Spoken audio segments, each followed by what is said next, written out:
Mashaba compared to Dr. Tlaling. Mashaba can't speak and think at the same time.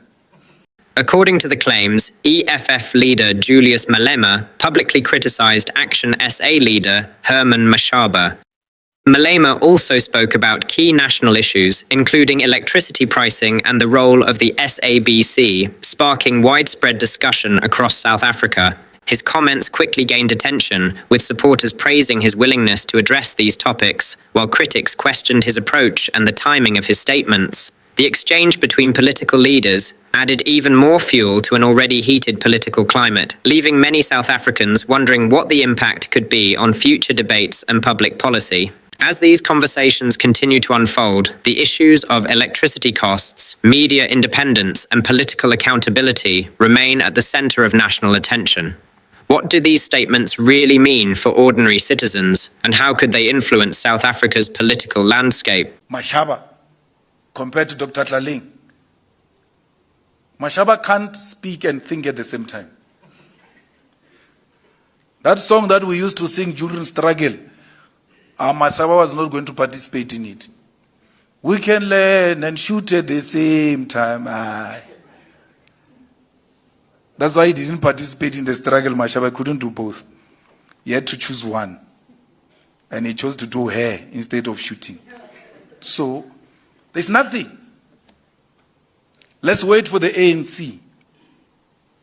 It's going to bring a recycled the problems that we have here. Now, in South Africa, particularly in Joburg, are ANC created. And who in the ANC, the old people who call themselves veterans of the ANC, are responsible for this mess. They're the ones who are responsible for this mess. How do you say you want to correct Gauteng? You go and call that former mayor of Joburg, Bra Ampi. Amos Mason. He's responsible for this mess. The Soweto electricity crisis got formed under Masondo's mayorship when people were rising against the ANC's doing in Johannesburg. We are in this mess because Parkstar decided to take money and went to build bicycle circles and what? In Alexander. Was it bicycle lanes? When you still have people without toilets,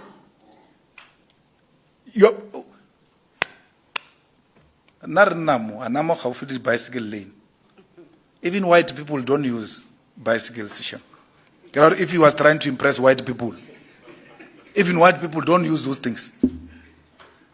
So you call Parkstar to come and correct what? His own mess? That's why we had to bring someone outside the tradition of just doing politics without being driven by passion of saving people. And we hope that the people of Joburg will be able to listen, especially the black middle class that is getting eroded by cost of living, by petrol price, transport, inflation. They are the first to feel that pain.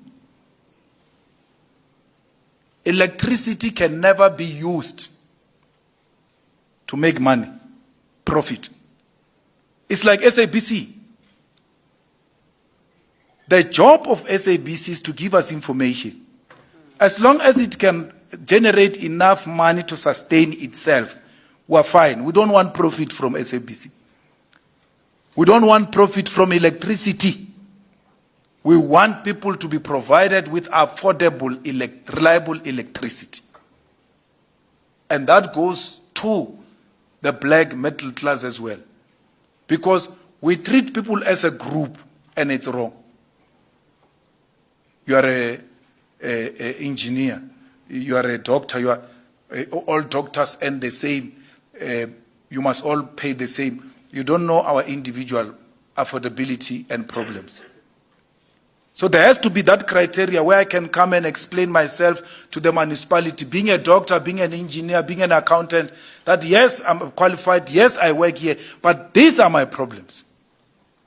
I've got this, and we must be a listening municipality and design an approach, an individual approach to this problem. Not that, all of them, they are nurses, they must pay. All of them, they are doctors, they must pay. All of them, they are working at the university. That time she's a cleaner. She must pay. So we have to deal with these issues individually if we are going to get to the bottom of what is really the problem with affordability of our people when it comes to water and electricity. Chair, yesterday I had asked Chief Mashaba if there was anything he wanted to say that was not contained in his statement before we proceed with cross-examination. According to the claims, Chief Mashaba clarified 3 important points before the cross-examination. It is alleged that after General Khan's reported harassment at the crime scene, he contacted provincial commissioners, who then instructed him to speak directly with General Mthombeni. The notes further claim that Luvuyo Posi's phone was involved in the chain of communication and that General Mthombeni directed him to bring the matter to Shiburi for further assistance. These events, if accurate, could help explain how key decisions were made and who was involved in handling the situation. However, many questions remain unanswered, and the full context is still being examined. As more information emerges, the sequence of events and the roles played by different officials continue to attract public interest. Stay with us as we break down these claims, examine the available information and separate established facts from allegations in this developing story. Chair, yesterday I had asked Chief Mashaba if there was anything he wanted to say that was not contained in his statement before we proceed with cross-examination. He indicated that he would like to say something. So, Chief. Yes, Chief Mashaba. Yes, thanks, Chair. I don't have my files with me. The files are next to you, but they will just help you through.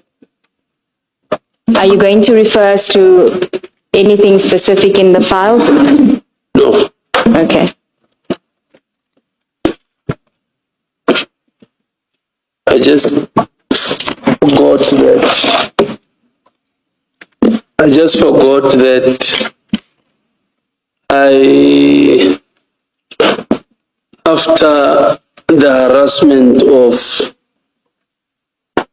General Khan, I called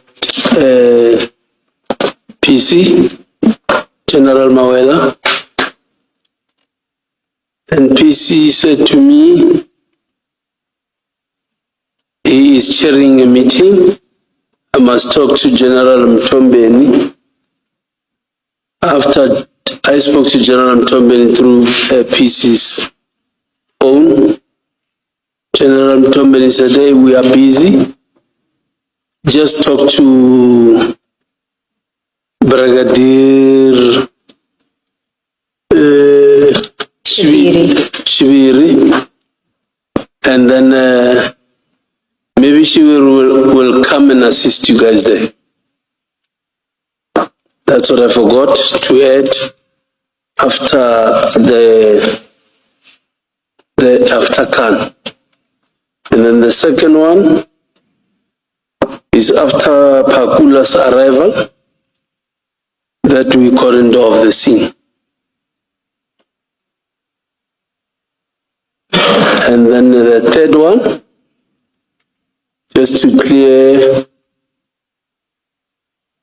the alleged argument between Boysen's guys and us, myself and Warrant Officer Makhane. That's what I think I forgot yesterday. Thanks, Chair. You have not substantiated the last point. For the arrival of James, Sector Baki. We spoke to them. They said, guys, we are attending to a complaint that there's a hijack or you guys are bogus. Can you please identify yourselves? We identified ourselves,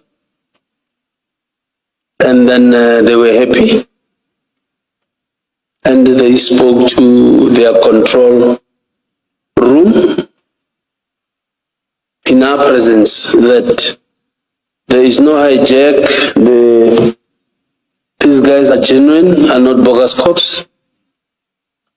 So everything is in order, plus already the driver of the truck is going to be arrested.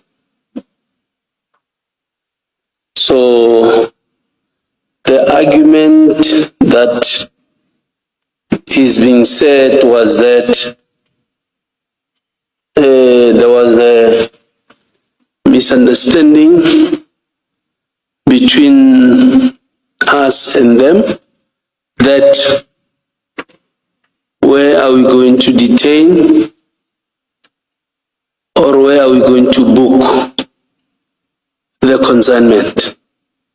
So we said, we think because we started in Alberton, this thing started in Alberton,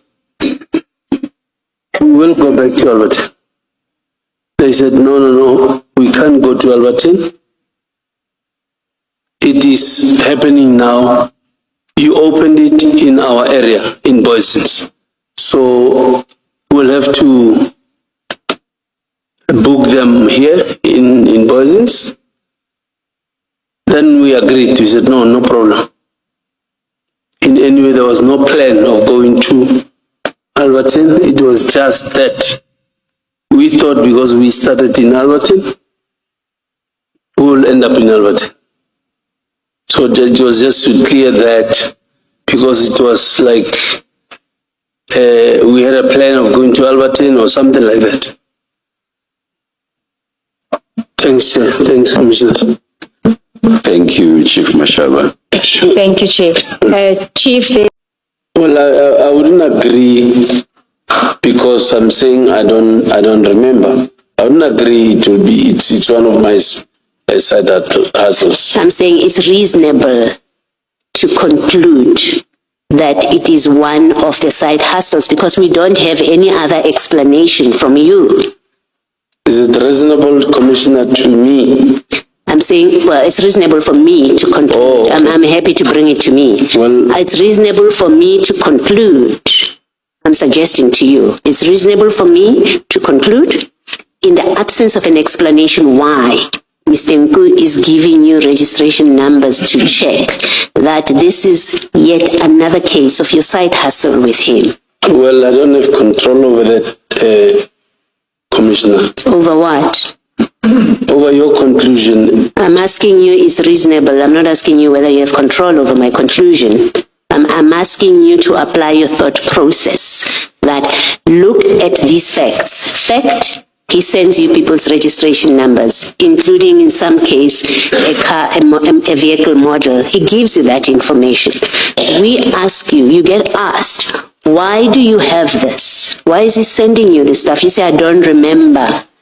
And I'm saying to you, it is a reasonable conclusion to draw, in the absence of an explanation for that activity, that this is one of the things that you are doing as a side hustle with Mr. Nku. I'm saying to you, it's reasonable. You can say you don't have a comment, and I'll accept that, but you've heard what I say, that it is a reasonable conclusion. No comment. Okay. Why were you giving him, Mr. Mataboche here, Sergeant Mataboche? Is he someone that you know personally and that you have a relationship with? I don't even remember. I don't know Mataboche. No, I don't accept, or I don't believe you that you do not remember, because you actually had a meeting with him. You tell Mr. Nku, Let me find that page. Yes, at page 56 of that same bundle. So what you do is you send a picture on the 22nd of February, but before you send that picture, on the 18th at page 56, you say, "Good morning, S. We met very late yesterday with Captain Mataboge. He is talking to his colleagues today and we expect a positive answer." This is you writing to Mr. Nku.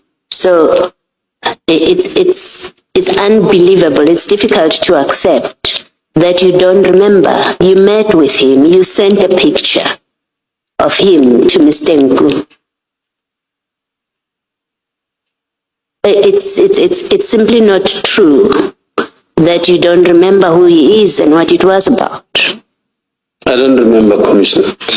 Thank you. I just want to check something with you in the build-up to the Alberton incident. My question may be asked, same question but for different reasons. And before I ask my question, I understand that you can't give me the exact figure. You can't even get close.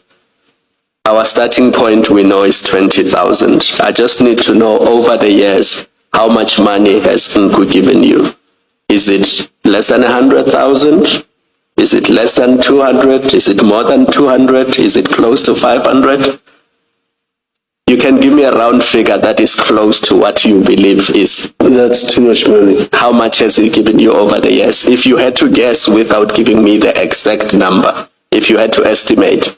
It wouldn't be more than 50,000. But it will be more than 20, we know that. It wouldn't be more than 50,000. No, it will be more than 20, but it won't be more than 50,000. That's what you are saying? Yes. Yes, because we agreed yesterday that the starting point was 20,000. So he would have given you something between 20 and 50,000. And that's about it. Yes. Okay. Does that number include payments into Shilobane Lodge? I think yesterday we established that you have a company, or you had a company, the details of which, the bank details of it includes payments into that company. Thank you. Thank you. So we were just dealing with I showed you the photographs, we dealt with that. I want to go back to your statement we now want to move on to the Alberton scene. Your statement on page 2 about what happened on the 9th of July. Yes. Paragraph 5. Yes. You say, on the following morning, Friday, 9 July, at about 5 a.m., I received a call from Mr. Nku who confirmed that the information was positive and that I should come meet him at a certain place in Alberton. I left my house to the agreed location, and then you say I was driving a silver gray state VW Golf 7. What was the agreed location where you were going to meet him in Alberton? Yellow Jersey. Yellow Jersey. Did he give you the name of the place? Did he send you a location? Location. He sent you a location. He sent you a pin location. Yes, yes. Okay. Did he send you the pin location before or after you spoke to him at 5 a.m.? When I'm leaving the house after his call. Yes. So he calls you. Does he then send the location, or does he first send you the location and then call you? Then I can't remember, but I think I left, then he sent me location. That's what Okay. I can't remember, he sent location first or he called me first, but I think he called. On my way to him, he sent the pin. Okay. Then just at 6, I'm going to